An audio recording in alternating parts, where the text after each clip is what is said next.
What is going on, guys? Welcome back to the channel and welcome back to a brand new video. So today you're probably wondering why I'm inside, and that's because I've not got a car mod today, but I'm going to be giving you a tutorial on how I edit my photos on Lightroom and then clean it up using Photoshop. So if you guys didn't already know, before this whole YouTube thing started, I was a content creator, mainly photography, and now more videography on Instagram, and I still do that and I really enjoy doing it. And the whole process of me learning on how to take photos, edit it, and things like that, it's just been a great journey, really. So I wanted to, I guess, in a way, showcase you how far my skills have come, if they have.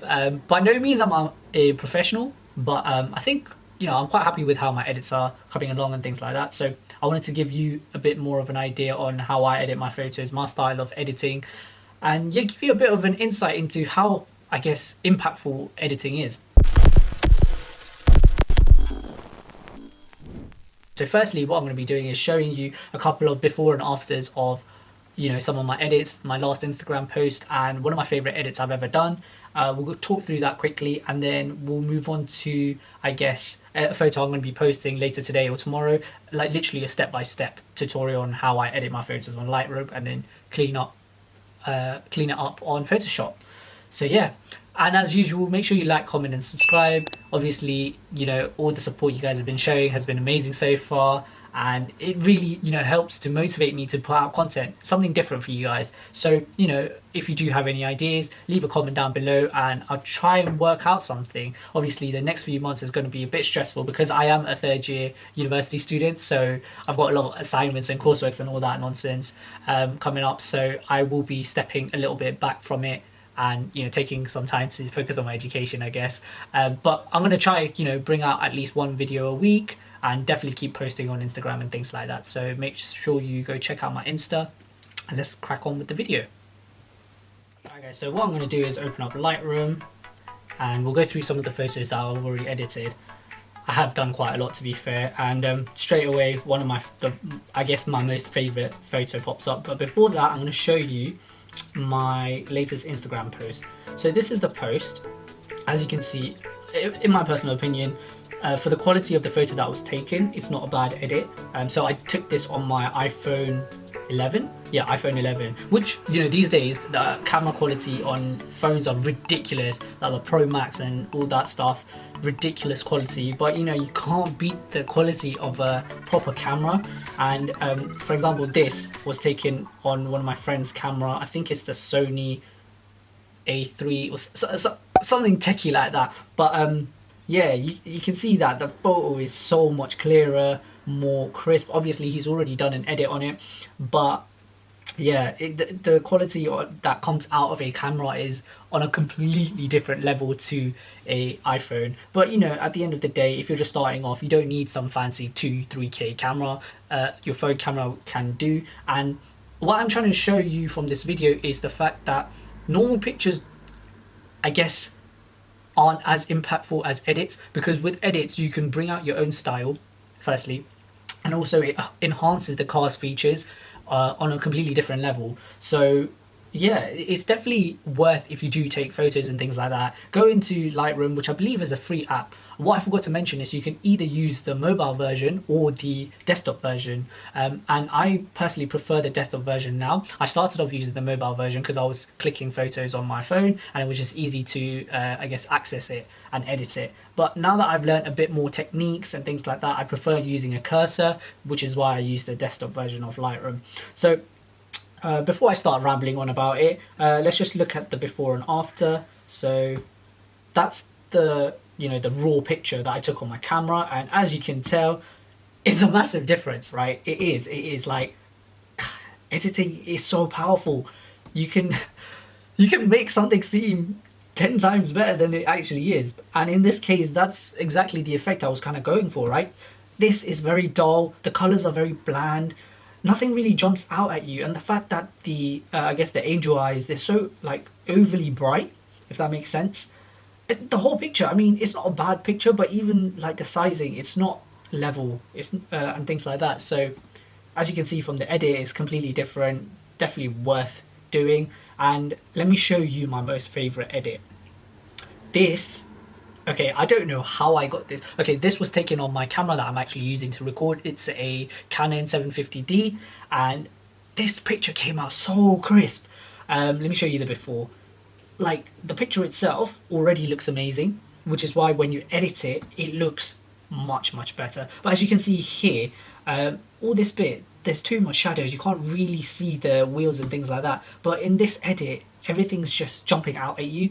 And I guess in a way, my style is a very moody vibe. But that's kind of like the photos I like creating, and that's exactly what I was going for here. But if I put a picture of my actual post that I uploaded to Instagram, you can see all these bits here have been cleaned up. Little bits like that, little things dotted around the picture which can easily distract the viewer. For example, this bit here, my sister forgot to put I guess the blind down, and I didn't even realize this at the time of taking the picture, but it's very obvious, and how distracting is that? So that's what Photoshop's for, really, to remove all these inconveniences. So what I'm going to be doing now is going through a completely new edit from the first step, really, from adding it to Lightroom to, I guess, working on it. So let's just get on with it. Let me go through and add one of the photos that I want to be doing. Okay, so pretty sure I had one picked out for this video, but might change it up a bit. It's a Friday today, front end Friday, so we should be technically editing a front end Friday. But what I'm going to be doing is changing it up, actually. No, actually, you know what? It is a front end Friday, so we're going to go with that. So let's edit this picture.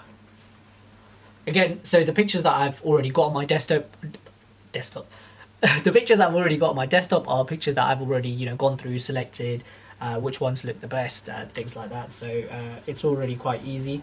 Okay, from here, I can already see that it's going to be it's quite an easy picture to clear up. There's not much that I can notice that's going on. Things like this little yellow marker, little bits and bobs like these little antennas, chimneys, things like that. It's just too distracting for me, in my opinion. And again, the blind is up, so definitely needs to get rid of that. Okay, so what kind of style am I going to go for? Usually, if I'm editing something quite quick, I've already got presets set up, and what I'll do is go through one or I'll basically do this, really, go through and see which one suits the picture the best. So I've got a moody feather, a rosy one. These three I got off the internet for free, and then these I've kind of just adjusted things to, I guess, make my own. Yeah, I mean, there's very subtle differences to a lot of these, but this is my ultimate moody kind of thing. And what I do is, say I click this, this is the kind of look I'm going for. Well, I quite like that one, actually. Which one was that? Is it 8? Yeah, like a custom moody look, and then I'll go and adjust things to how I like. But for the purpose of this video, I'm going to start completely from scratch, not use any presets or anything like that. First thing that I do is straight away go and crop the picture to the size I want. So if you're uploading to Instagram, it's a ratio of 4 to 5. So this is the size of the picture, and I'll straighten it out, which is so it's already quite straight, but just to make sure it's perfectly straight. Alternatively, there's this geometric option where if you click auto, it kind of levels it for you and makes sure everything is in line. As you can see, with the grid lines, it does really help. So that's also another method you can do. Next thing, what I'll do is, hold on, it's a bit sunny, so my laptop screen is looking a bit dodgy. Let me turn up my brightness to the max, which is not great. Okay, so what kind of picture do I want to go for here? Actually, hold on, I haven't centered this. I forgot to center it. Okay, so next thing's next. We need to try and align the picture of the car, or the object of the picture, exactly in the center. So I use these grid lines to, mostly if it's a front end picture, I'll look at the angel eyes and try and be as symmetrical as possible. Again, if you need to, you can crop it a little bit and just adjust it slightly so it's kind of in the middle, I guess.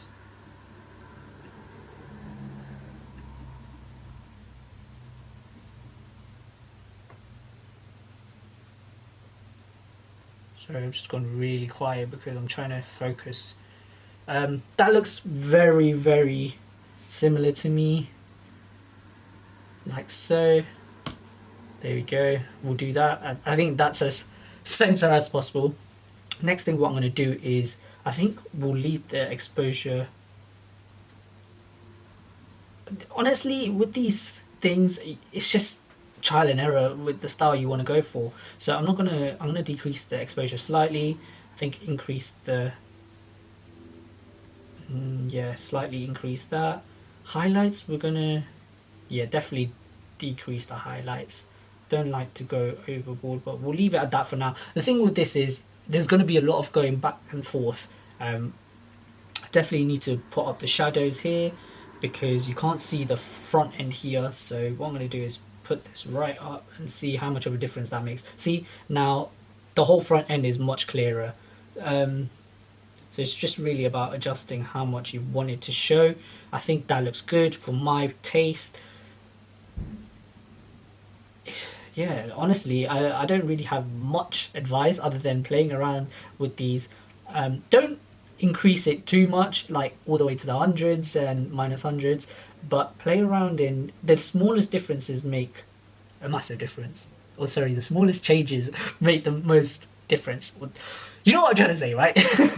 Like I said, I can't get my words out today. I don't know why. Maybe it's because I'm inside. Yeah. Okay, so I quite like how dark this picture is, really. So we're gonna leave the whites as it is. So that's the light end of it. Now that I think about it, I quite like it how it is normally, actually. So I'm gonna go back and adjust the exposure. Okay, so I don't really use the point curve, but what this does is it kind of does the shadows and things like that for you. So you can see it does. I don't really mess around with the S curve, but sorry, the point curve. But what most people do is a S pattern when they create it. So either they go down on the exposure or I don't even know the right terms, but do you know what I mean? Like they create like a S curve with their pictures.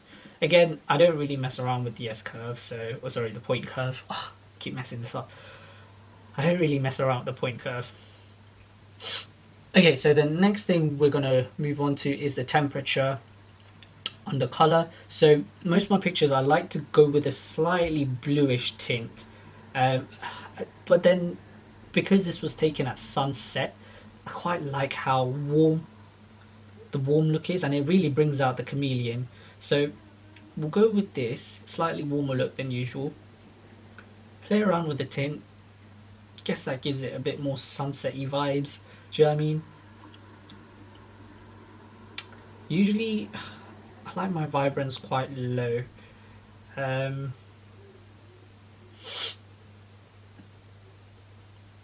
out the colours. That see, like, honestly, it's trial and error.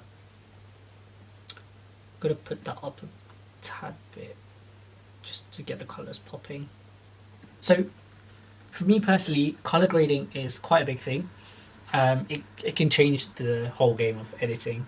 So we're gonna work with the shadows first. And again, like I said, I like that bluey, bluey shadows.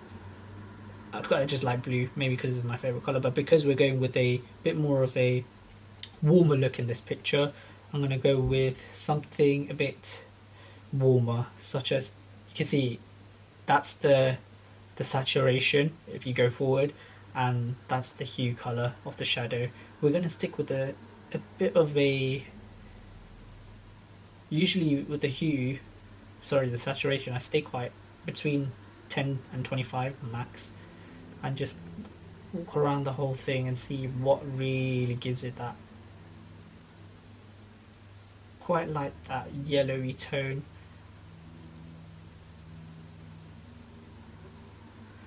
So we're going to leave it at that. Midtones, that's another thing we can work with.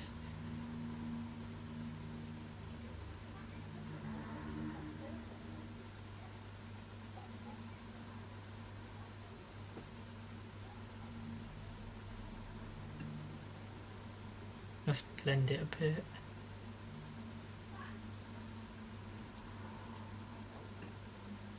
highlights I've completely removed, so there's no point doing that. And now to the effects. Okay, clarity, I quite like turning that up. It just makes the picture look a lot more vivid. Also makes it a bit lighter. But then if I do turn the clarity up a bit, I do bring down the texture ever so slightly. Just, I guess there's a compromise. This, I just don't know what the hell the technical term for this is, but it looks cool. So I'm gonna go with that, and I don't know, it just smooths it out a little bit, doesn't it? Again, not too much, but we'll put like 10 on it. And if you've gone through my Instagram, you know all my pictures are... It was at this moment that he knew. ...vignetted. Vignette. I hope I'm saying that right. Again, it gives it that moody vibes. Change the midpoint. So if I turn down the thing, you can see exactly what midpoint does. See? And what I'm trying to do is trying to focus in on the, I guess, the object of the picture, which is the car, and go back to 15, which is what I was trying to go for. And then usually I feather it around to 70. It just gives it that moody vibe. And that's it, really. That's pretty much how I edit my pictures. Usually I use the brush tool to clean up bits and bobs. Say, for example, if there's a part of the car which is a bit dirty, it's just things like I'll turn down the shadows and also make it a little bit more softer texture-wise. And then what I'll do is zoom in and just do that. See? I don't know if you can tell, but it definitely makes the car look a bit darker. Let me increase this. See? See what I mean? If I maybe put down the shadows a lot more, you can see that it makes a massive difference to the car. It just, yeah, you can easily clean it up, but the picture already looks quite crisp, and yeah, I just don't think I need to use the brush tool in this instance. So I'm just going to leave it as it is. So the other thing I like to do is using this gradient tool, add a bit of, I guess, light in it. So what I can do is turn it like so, because I know the light's coming from that direction, and increase the exposure ever so slightly. So it feels like the sun's, I guess, coming in from there. You know what I mean? And then what I'll do is put another thing and I guess keep it parallel, but in this instance I'm going to bring it down a bit.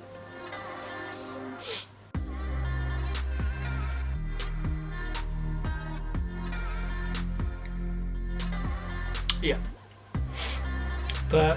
and this is a bit too much as well, so I'm going to turn them down a bit slightly. But usually, you know, if you put a gradient like this, so if you can, so what I do in most pictures, I'll show you in another picture actually. Basically, if you create the gradient which goes from the bottom of the picture to up, it kind of creates a kind of, I don't know how to call it, but it creates a good effect towards the car, if that makes sense. Let me show you on another picture, but that's pretty much it with that, really. If these lights were a bit out of focus, I would use a brush tool to remove the highlight a little bit so it looks a lot clearer. But again, like I said, the key to editing is, I guess, taking a good picture in the first place, and it makes editing so much easier and it enhances it to make it look even better. So before I start, I feel like this video is taking a while, so what I'm going to do is I'm going to export this and move on to the Photoshop part of it, which is really easy, really. So open up Photoshop and open up the picture you've just edited. We'll see, where is it? Let me... Date created, maybe? Where the hell is it? What? Okay, for some reason I cannot, I'm pretty sure I saved it here. Date created.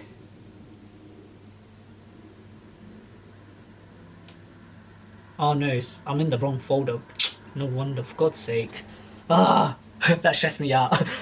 Okay, so we can see here what I wanted to work with first is removing this bit here. So go on to the eraser tool. As you can see, mine's already selected because I do quite a lot of like this kind of editing. But anyway, try and get the cursor as big as possible to match the size of the object you want to be removing. And as you can see, this is how I remove it. It's quite simple, really. You just have to make sure you do it in one go. I kind of let go of the mouse there, but see, that kind of messed it up there. So I'm gonna go back and just repeat that, make sure I get all of it done so it doesn't look weird. Again, these are subtle differences, but it does make a massive... I messed that up again, didn't I? I said, hold on. It's hard to talk and concentrate at the same time. More time I'm doing this in silence, banging out some music, and yeah, you see what I mean? I'm so like particular, little things like that, like little. It's just jarring. Maybe it's just me, but I quite enjoy doing this. Actually, it just makes the pictures look. I guess it's my style of editing. That's the only thing I can say. So again, here we need to get rid of this. I'm going to reduce the size a little bit, and yeah, the good thing about having a Mac is that the trackpad is so precise. It's ridiculously precise compared to even using a mouse.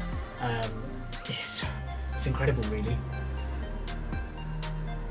So I'm going to get rid of this. See how easy that was? It was literally just remove it like that.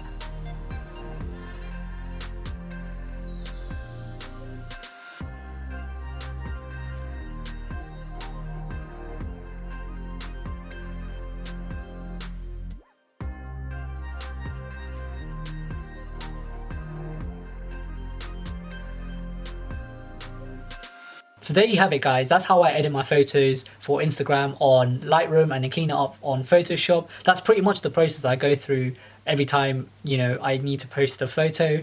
Sometimes, luckily, because I work with the section, they edit my photos for me too, and they have brilliant camera equipment. So, you know, the quality of pictures they take is exceptional. So make sure you get booked up with them because they do photo shoots and cinematics and all that kind of stuff. I'll leave a link in the description of their Instagram. Go check them out. And yeah, hope you enjoyed that, really. I don't really know what else to say. If you guys have any questions on, you know, certain things, I could try and answer it for you, but again, I'm not a professional. I've only been doing this for a year, I'd say, and it's pretty much been trial and error and learning how to do things myself. But you know, more time these days, what I've done is I've created my own style, as you saw with the presets. So editing doesn't take as long as this. Sometimes it could take, say, like 30 minutes to an hour, but more time what I do is I apply the preset that I want, just tweak little things, really. And for example, the exposure, the shadows, because everything else, like the grading's already done, and pretty much I just export it onto Photoshop, clean it up a bit, and then post it. So I guess once you've developed your style, it's so much easier to keep producing photos. But I guess starting from scratch is also really fun. You know, working completely from scratch is amazing. Like I showed you, you know, the before and after. Let's see the before and after on this. Let me go to Lightroom and we shall... Yeah, let's see the before and after. So it is a massive difference. The impact of editing is great, and I'd highly advise, whether it's on mobile or whether it's on desktop, definitely give it a go, and who knows, you might actually enjoy it and potentially one day make a career out of it. So yeah, that's it from me. Make sure you like, comment and subscribe, and I'll see you guys next time.